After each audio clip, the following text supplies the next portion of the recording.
بسم الله الرحمن الرحيم. الحمد لله رب العالمين، والصلاة والسلام على خير خلق الله محمد وعلى آله وأصحابه الكرام وتابعيهم بإحسان إلى يوم الدين. ربنا أرنا الحق حقا وارزقنا اتباعه، وأرنا الباطل باطلا وارزقنا اجتنابه. ربنا آتنا في الدنيا حسنة وفي الآخرة حسنة وقنا عذاب النار. برزان وخشوستانم كتابي نيابي مدارج السالكين یەکێکە لە کتێبە زۆر تایبەتەکان کە باسی پلەکانی خواناسی ئەکا، ئینسان لە چ پلەیەکە خۆی ئەبینێتەوە، لەکوێ خۆی ئەبینێتەوە، لە چ سیلکێکایە، لە چ ئاستێکایە. زۆرێک لە مەنزیلەکانمان باس کردووە. ئەمڕۆ ئیبن القەیم ڕەزا و ڕەحمەتی خوای لێ باسی مەنزیلەی تەوەکولمان بۆ ئەکە. ئەفەرمێ ئاياتی مبارەکی زۆر لە قورئانی پیرۆزە هاتوون باسی تەوەکل ئەکەن، واتە پشتبەستن بەخوا. ئەفەرمێ یەکێک لە ئاياتەکان وعلى الله فتوكلوا إن كنتم مؤمنين، پشت بەخوا بەستن ئەگەر ئێوە ئیماندارن، واتە ئەگەر ئەهلی عەقیدەن پشت بەخوای گەورە بەستن. وعلى الله فليتوكل المؤمنون ومن يتوكل على الله فهو حسبه. ربنا عليك توكلنا وإليك أنبنا وإليك المصير. وهكذا آيات زور من هي. ابن القيم أفرمي والقرآن مملوء من ذلك. ديان آياتي هنا ولا دوايا وأفرمي قرآن بربر لم آياتاني كباسي توكلك راستو خويا أنا راستو. عقيدة بربومي هي، إيمان برهمي هي، برهمك بريتي لتوكل وبجد بسن بخوا. حتى وكو عقيدة ساغ تربية لقل خوايا زياتر پشت بخوای خود قایم اكيت و پشت بخوای خود ابست. لا حديثي الصحيحين افرمي هاتوا فرماجتك مشهور حديث عكاشة خوشويس من صلى الله عليه وآله وسلم فرموي حفته هزار كذب ببئ برسيار وجواب رقع سنة وبهشتو. عكاشة وتي يا رسول الله صلى الله عليه وآله وسلم دعاء كبشكم من يك يقوم لوان. فرموي تو يكي لوان يكي تروتي دعاء من شبك فرموي سبقك بها عكاشة. طاو دعاء كسيترناك بس عكاشة كلوانا. بلام صفة كان وتبيغ مرجان صلى الله عليه وآله وسلم. صفة كان فرموي هم الذين لا يسترقون أو أن طلب رقيناك 1000 سنة تال زمان عربية وطلبة يعني أبدا داولا كزناك كرقي شرعي وسريانا بخوانه خوان بو خوان رقي شرعي إخوان. للروايات كاتوا لا يرقون تصحيحي أو روايات كراوة شكو بيغمريان صلى الله عليه وسلم خوي رقي بسر خويا إخوان دوا رقي شرعي سنة إنسان خوي بسر خويا بخوان إنك خوي بخاطة بناي كسيكتر وتوكل بكسيكتر بس خوي بو خوي لبيني خوي وخوا بخوانه. ويفرمي كم صفتي أمانة ويكا بهيش شوازك ماشا طلبي الرقية لهيش كسيك ناكن ولا يتطيرون قد اعتمادي خويا ناخنا سر أوشتاني كباون لناويانا. لا زماني عربا كان باو كاتك بيان مستوى السفر يبكن يعيش شيء جريان هو الطير كان أنا فريان أدا ولا الراس بروشتايا يعني خير بالرب ولا تشب بروشتايا النابشتيا أو طائري في أوتري تطيري في أوتري. أفرمي أوش ناكن أبدا لا يخش من هي نازن أجر بجمع كرت شيء أبي وأجر كرويش كيبيني شيء أبي هم لو بابت عربية كما وتو ربطي بدينه ونية. إنساني إيماندار عقيدتي ساغي هي لو تارك بدرجي باسم كردوها. إنساني مسلمان تفاؤلي هي بناوي جوان مثلا أشياء توي سفر بكي أشياء تدرى وكسك أبي ناوي حسنة إن شاء الله سفرك توشي خير أبي ناوي جميلة إن شاء الله توشي جمال أبي وهكذا. بلام قد شو أمانية العقيدة تفاؤل من هي شو أمانية هيش تيجني العقيدة إسلامية بلن والله أمشت خرابة ونابي ولا بر أمشت بأوشتنكين بلام أكري بلين بمشتوى أما استفادة كان بيغمريان صلى الله عليه وسلم لا فتح مكة كاتك السهل هاد وتسهل الله أمركم ما دام ناوي سهل أخوي شكي وأسان كردن. تفاءلوا بالخير تجدوه لفرمايشتهاتوا. تفاؤل كان بخير بزجيرتانا بلام تطير بهيش شوازة تشاؤمية لدينانية شؤم لدينانية. ولا يكتوون أجر بكرناها من بعلاج. طبعا أم بابة اختلافي ابن القيم رضي الله عنه بل زاد بدرجي باسي كردوا أفرمي بيغمريان صلى الله عليه وآله وسلم بوسعة فرموي كي بكار بين مجالي كردوا علماء زور اختلاف يعني لبيني أم فرماشته وفرماشته كان ترى أفرمون سوتاندن ئەگەر چی لە شەریعەتە ڕێگەی پێدراوە مەجالێکی بۆ کراوەتەوە بەڵام ئەولاوە هایە کە بە هیچ شێوازێک کەس لە عیلاجە ئاگر بەکار نەهێنێ إلا مەگەر لە حاڵەتی زۆر ئیستیڕاریە نەبێ بۆیە ئەفەرموون لا يسترقون لەگەڵ لا يكتوون ئەم دوانە زۆر جێگەی اختلاف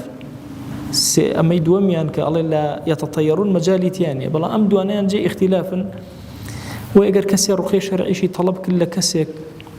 گوناهبار نابێ لەسەری بەڵام لەم جەماعەتی 7,000 نییە كوي بكار هنا سوتاني بكار هنا قنابر نابل لسري لا علاج بلام لم جماعة النية وعلى الله وعلى ربهم يتوكلون شوار من صفتيان أويك بشتيان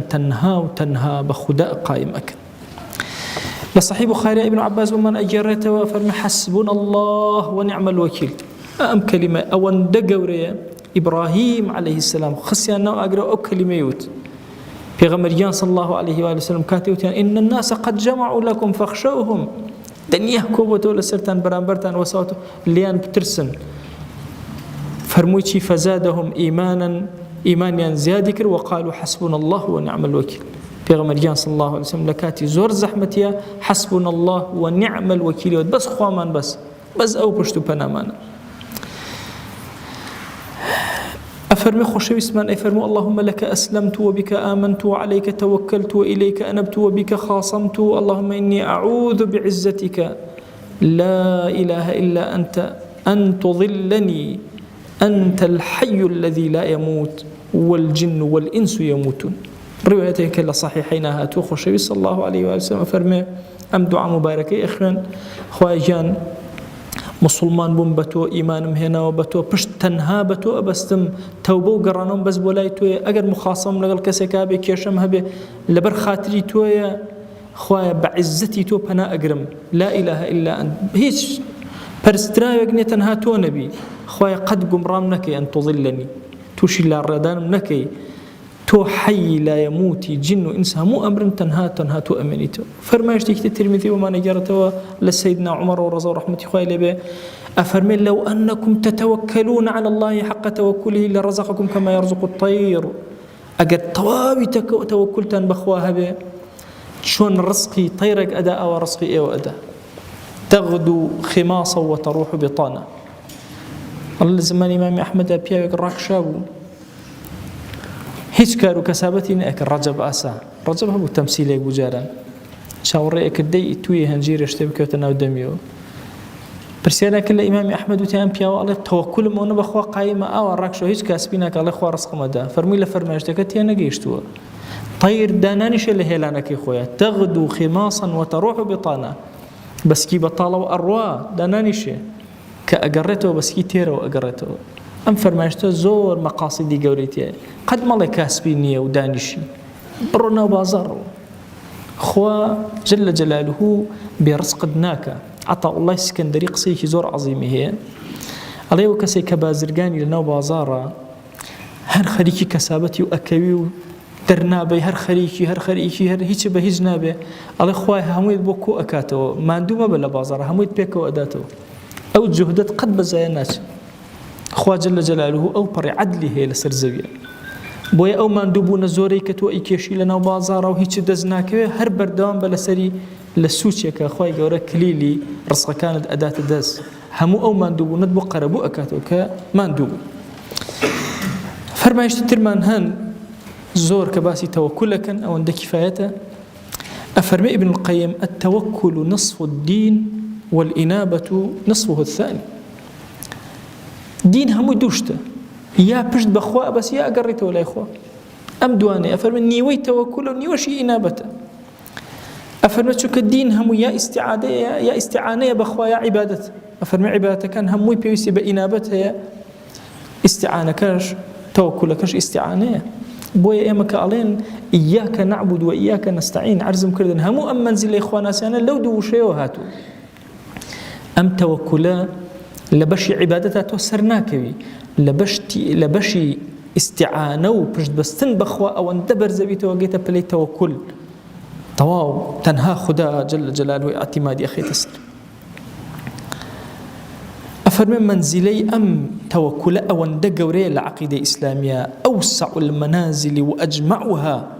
ولا تزال معمورة بالنازلين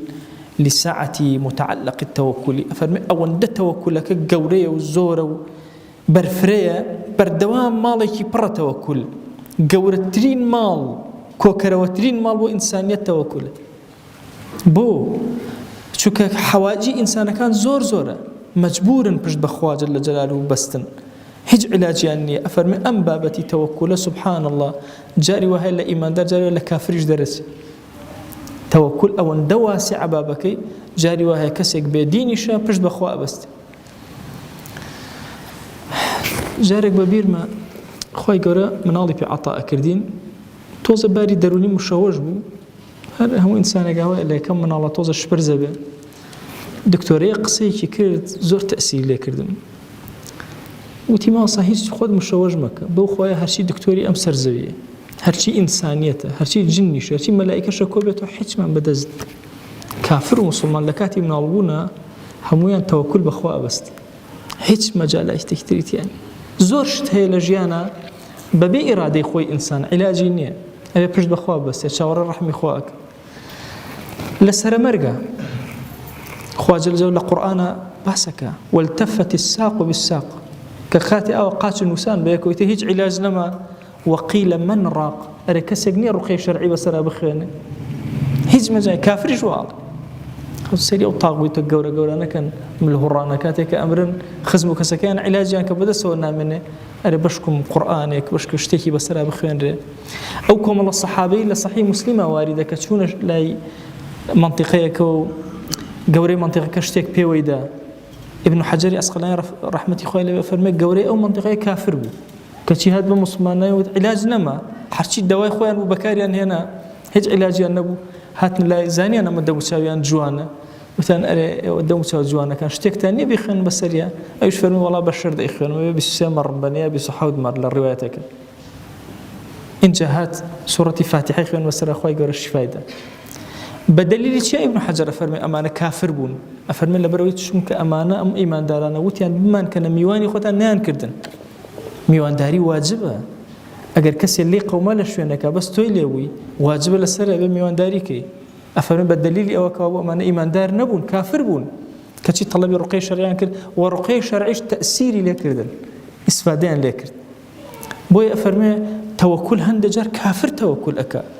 بابك زور جوري أفرمي كسي زور بري زور خواناس توكلي بخوا بلي خوي هي فجاري زور فاجريش هر توكلي هي طير كان وحش كان بهائم كان أفرمي لإنسان جدرت شو التوكل همويان بشتيان بخوا بستوا أهل السماوات وأرض أو مكلفة أو غير مكلفة هرهم إلى مقام توكل سوتي كي قرتو شكي ابن القيم فرموي أما نازلانا هريك يعني منزليك لأنه أما منزل شاب لبندي هي كسيوا هي توكلك لا رقم هزارة كسيوا شيك لبني بنوي أنواع أشكال هي بوي أفرمي هارها مقاطبة أهل السماوات وأرض بشيكو بشكل لتوكليان هي بشو بشكك الزورة أنواع وأشكال هي بوي أفرمي حتى بهائم أجل كان همويان أولياء جورة كان خاصة كان إخوة همو أوانا لبلي توكلان كابو منزلي توكل لسرتاي خواناسي تودس بأكابو كوتاي خواناس قصك ابن القيم أمية أم منزلة أمنيتو بي بقيتو نجاة به شون منزلي التوبة عرزم كردن لسرتاي خواناسي دس بأكا هتا كوتاي خواناسي منزلي توكلش أوها لهمو كاتكاني توياك خواناسي أكي طاعة أكي عبدائتي أكي في بستبن منزلة هي زور سودي ليور أقدي أفرمي أنواع جوري توكل من هي كإنسان بورسق توكل أكا توكل من هي برامبر بدجمني توكل أكا توكل من هي بحالي خوي أيكا توكل من هي لبرامبر جناها أيكا توكل من هي لبرامبر شياطين أيكا جورترين توكل أفرمي أفضل توكل لواجباته واجبات كان إخوة واجبات كان مخلوقات واجبات كان نفسي خود أفرمي باشترين توكل أويك إنسان لمصالح الدينية بجد أخوة بس لجهادة لحجة للنواجة وتصورناك خوتة تواني نواجكي خوايا بجد بتون نواجة كان بجيب جيك هاوکارم بە یا ئیلاهی بۆی نوێژێکی جوان بۆ تۆ بڕازێنمەوە. ئەفەرمێ ئەفضەلترین و جوانترینیان ئەمەیە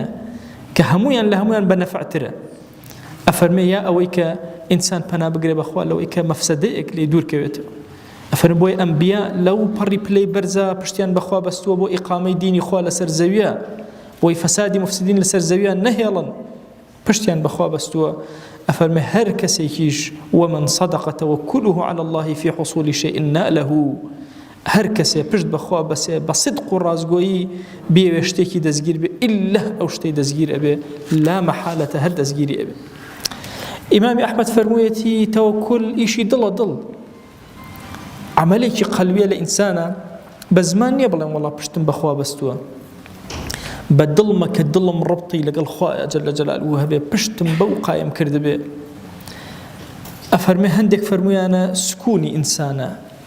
دڵی بوەستێ تەنها و تەنها پەیوەست بێ بەخواوە. ذنونی مصری فەرموویەتی من تەرەکە تەدبیر النەفس، هەر کەسێ واز لە تەدبیر و ئیش و کاروبارەکەی خۆی نەفسی بێنێ والانخلاع من الحول والقوة، پێی وانە بێ یەک جوڵە و حەرەکە یەک هێز لەمە بەخۆیەتی هەمووی بە خودای. ئەفەرمێ ئەو کەماڵی تەوەکل، خۆی دابڕنێ لە خۆی، خۆی دابڕنێ لە خۆی. من اعتمد على ماله قله، اعتماد لەسەر ماڵەکەتدا ئەنێ کەمەکە. على سلطانه ذله، کەسی اعتماد لەسەر سوڵتان و گەورەی و مەسئولیەت و نازانە و شتانە دنیاویانە زەلیل ئەبێ. من اعتمد على عقله اختل، اعتماد لەسەر عقلی خۆدان شێت ئەبێ، شێت لەحظەیەکە ئەگەر لە خۆ نامێنی. بەڵام من اعتمد على الله فلا قل ولا ذل، بە هیچ شێوازێک ولا اختل، کە اعتماد لەسەر خوادانە نەکەم ئەکەی نەشێت ئەبی نە بە هیچ شێوازە زەلیل ئەبی، خودایەکی عەزیز عەزیزت ئەکە. ئەم بابەتە زۆر زۆر قسەی لەسەر ئەکا ئیبن القەیم ڕەزا و ڕەحمەتی خوا لێبێ، زۆریش درێژەی ئەداتێ. ئەوەی کە مەبەسمە ڕەحمەتی خوا لە ئیمامی هەڕەوی بێ صاحبی منازل السائرین، ئەوانەی ئەسڵی کتێبەکە هی ئەو ئیبن القەیم شەرحی کردووە. ئەفەرمێ ئەنواع و ئەشکاڵ دەرەجەمان هەیە، دەرەجاتەکان باسەکە زۆر درێژی ئەکاتەوە، تەفسیلاتێکی زۆری ئەداتێ، نامەوێ لەسەر ئەوانە بڕۆم. ئەوەی کە مەبەسمە ئەفەرمێ تەوەکولەکان ئەبەم شێوازن. هەندێک کەسمان هەیە پشت بەخوا بەسێ و داواشەکە لەخوا، دوعاءەکە خوای ئەو شتم بیتێ، خوای ئەوم بدەیتێ، بەڵام پشتیشی بەخوا بەستووە. ئەفەرمێ دوعا منافی نییە لەگەڵ تەوەکولە. ئەوە ئەڵێ پلەیەکە کە سەرەتا ئینسان دەست پێ ئەکا، هەم دوعاءەکە هەمیش پشت بەخوا ئەبەست. ئەفەرمێ پلەیە لەو بەرزترمان هەیە، داوا لەخوا ئەکا التەوەکل مع ئسقاط الطلب، هیچ طلبێ لەخوا ناکە، بەس پشت بەخوا ئەبەسێت و تەواو. ئەم پلەیەکی زۆر گەورەیە. ئیبراهیم عەلەیهی السەلام لەو کاتێ خسیان ناو ئاگرەوە، ئەفەرمێ جبرائیل عەلەیهی السەلام هاتە خزمەتی لە ڕوایەتێکە، وتی یا ئیبراهیم خوا جەل جەلاوە ئەمری پێکردم چیت ئەوێ بڵێ. فەرمووی علمه بحالی یغنینی عن سؤالی، مەدام خوا جەل جەلاوە تۆی ناردووە ئەگەی لە حاڵی منە یەک داوای لێ ناکە. علمه بحالی یغنینی عن سؤالی، ئەم پلەیەکی زۆر بەرزترە. مادام خوا جەل جەلاوە علمی بە من هەیە لە داواش ناکەم. وی هەندێک لە پیاوچاکان کە دوعایان کردووە لە ئەوەڵی دوعاکەوە تویانە خوایە والله ئەگەر لەبەر کەلامی خۆت و کەلامی پێغەمبەر نەبووە صلی الله علیه وسلم یەک داوامە لە تۆ نەئەکرد، بەڵام لەبەرەوەی لە قورئانە تەڵەبت کردووە کە داوات لێکەین. خۆشەویستمان صلی الله علیه وسلم ئەمری پێکردن کە داوات لێ بکەین، لەبەر ئەمە داوات لێ ئەکەین، هاوارت لێ ئەکەین. کە ئەفەرمێن لە ڕوایەتێکە هەر کەسێ داوا لە خوانەکە یەغضب عەلەیهی، خوا جەل جەلاوە لێی تووڕە ئەبێ. ئەفەرمێ ئەم پلە ئەوەندە بەرز ئەبێتەوە بەدڵ کە ئەنەما خوا جەل جەلاوە ئاگای لە هەموو حاڵێکی، ئەمە قسە زمان نایکە، ئەمە ئەوەندە متمانەی بەخوا هەیە، ئەوەندە پشتی بەخوا جەل جەلاوە قایمە، زمانی بە هیچ شێوازە هیچ ناڵێ، بەڵام دڵی شتەکان هەموو جارێ لە حزوری خوایە باسەکات و بەیانەکە. ئەفەرمێ لەم تەوەکولەش زیاترمان تەوەکولی تر هەیە، ئەویش تەوەکولێکە کە تەوەکولە لە ناسینی تەوەکولە. ئەفەرمێ ئینسان ئەگەر تەوەکول و پشتی زۆر زۆر بەخوا قایم کرد ئەگاتە ڕوتبەیەکی ئاوا، لەوە دەرئەچێت تەوەکولی هەبێ، ئونسی لەگەڵ خوا هەیە، مەحەبەتی لەگەڵ خوا هەیە، کارەکە لەوە دەرچووە بڵێ پشت بەخوا ئەبەستم ئەوەندە بەدڵ هوشیارە لە مەقامێکی ئیلاهی بەرزی ئەوە بە هیچ شێوازە کار لەوە دەرچووە تەڵەب کات و تەوەکولکە لە سەروی تەوەکولەوە ئەوەندە لە معنای تەوەکول ڕۆچووە خودابینێکی زۆر تەواو دەرچوو کە ئەمەش پلەیەکی زۆر بەرزە ناتوانین زۆر تەفسیلی بدەینێت تەنها ئەوەندە ئەو کەلیماتانەی ئەو پیاوە گەوران نەقڵەکەین لعل رب العالمین بۆی ئەم کەلیماتانەوە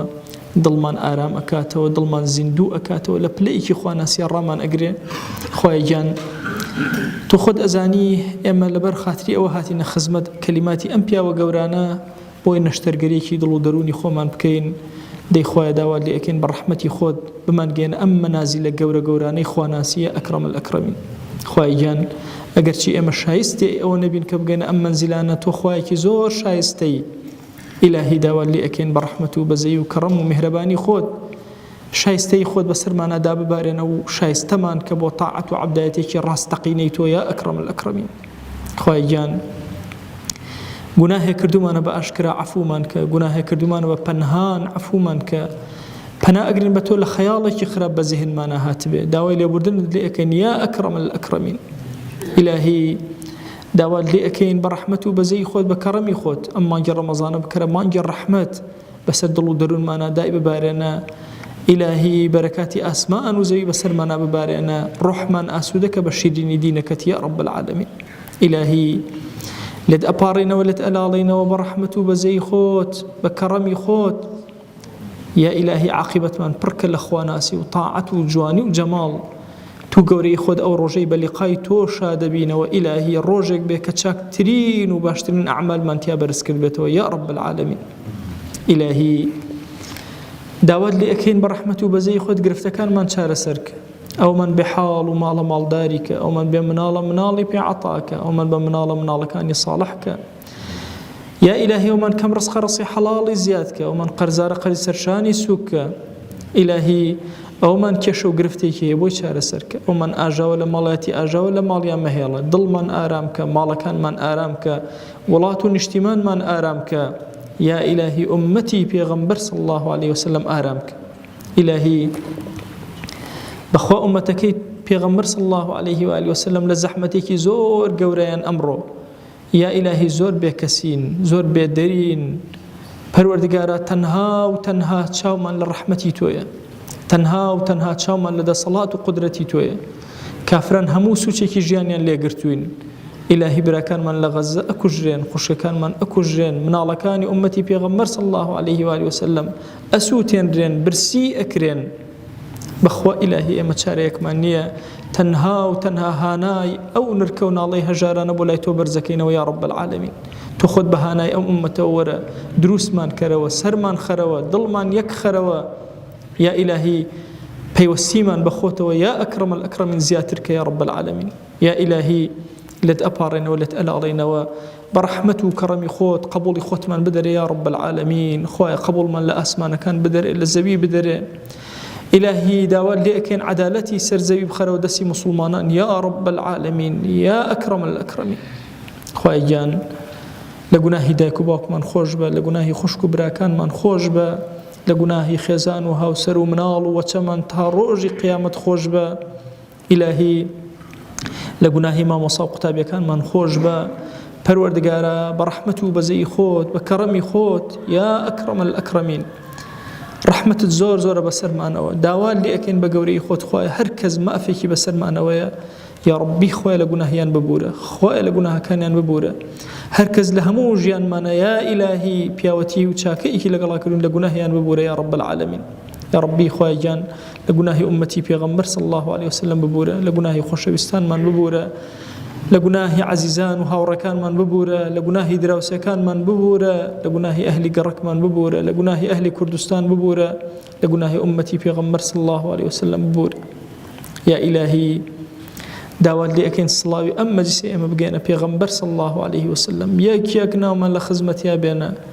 يا إلهي خوشي استيدلي أما بقينا يا إلهي الصلاة وسلام يخوض بسر يا داب بارينا پروردگارا بخوا بدل اشتياقي بينيني أو أكين تو قوري خود خوايا رحمات وكرمي خود يا إلهي بسر يا بيتا زيادك بمقامي محمودي بقينا ببلا برزكاني بقينا يا أكرم الأكرمين. آمين آمين، والحمد لله رب العالمين، وصلى الله على سيدنا محمد وعلى آله وصحبه وسلم تسليما كثيرا أبدا إلى يوم الدين. خواهي قول الله قناهي مني شوئي وجبوري وخالي من قبولك.